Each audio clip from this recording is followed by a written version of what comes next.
All right, today we are practicing solving equations with variables on both sides. So before we start with the problem, let's go through our steps that we've done before. So our first step is to draw the wall, separating the two sides of our equation. Then we're going to look at each side of the equation on its own. So we'll look at the side on the left and see, can we combine any like terms? And then we'll look on the right, can we combine any like terms on that side? Then we'll use inverse operations to put variables on one side of the wall or one side of our equation and our constants on the other side of the equation. And then we will isolate the variable, solve our equation, get the variable by itself. So now let's put that into practice with an equation. This equation is 20 minus 7x equals 6x minus 6. So let's just go down our checklist. So step one is draw the wall. So between our two sides along our equal sign, we're going to draw our wall. So step one is done. Now step two says combine like terms. So we're going to look on the left side first and see if there's anything we can combine. So we have 20 and we have negative 7x. There's nothing we can combine there because you cannot combine a constant with a variable. So we'll look at the other side. We have 6x and negative 6. We can't combine here either because, again, we have a variable and a constant. So we've checked for part two, right? Couldn't do anything, but we checked for part two. So now let's look at step three. Use inverse operations to put our variables on one side and constants on the other. It does not matter what side of the equation you put your variables on and your constants on, as long as you are checking your work as you go and that you're doing the correct inverse operations.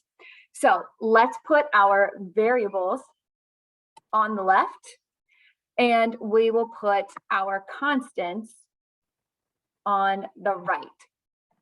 So starting with our variables, we're trying to move all of them to the left side.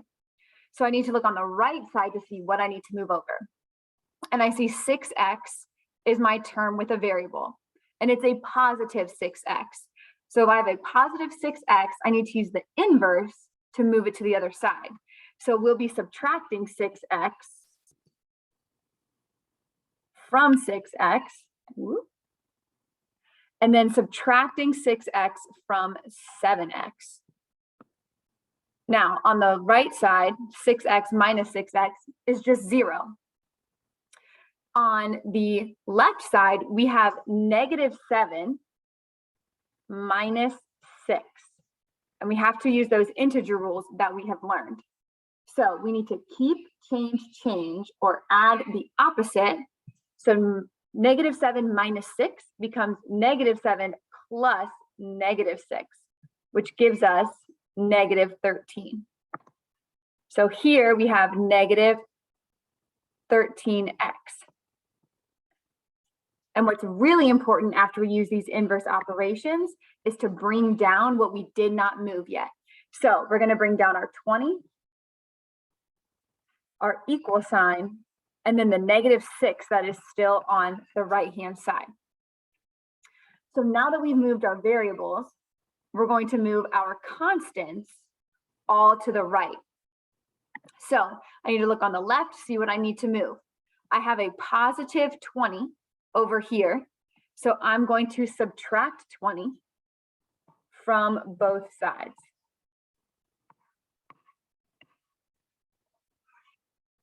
So 20 minus 20 gives us 0. Those cancel each other out.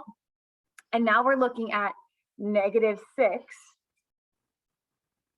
minus 20. And we need to use those same integer rules to do negative 6 minus 20 that we did to do negative 7 minus 6.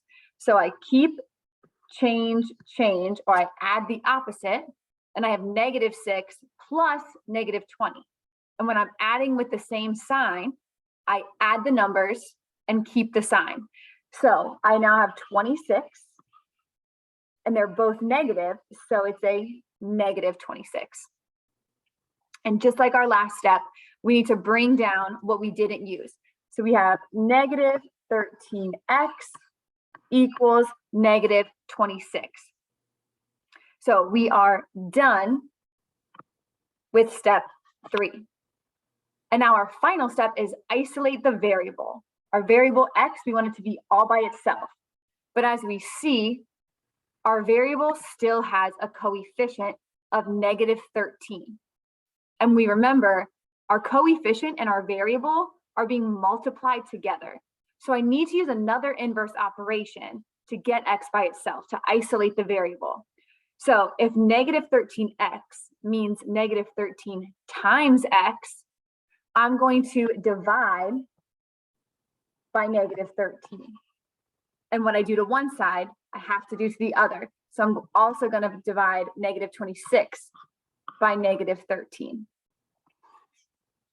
So what do I have now? So we have x left over on the left.